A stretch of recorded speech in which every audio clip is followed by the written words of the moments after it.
Ups, Kasper Jensen. Han kommer op igen og får reddet situationen.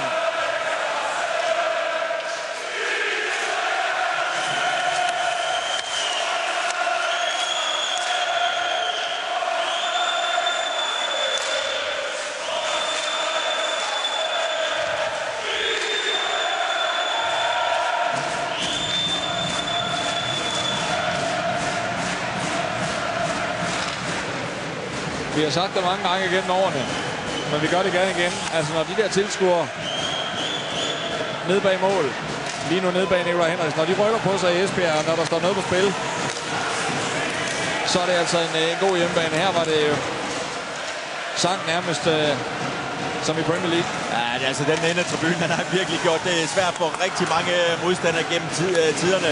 Jeg tror, det er måske... Niklas B. Jensen tester Mælikoski. Bedste endetribune i hele ligaen.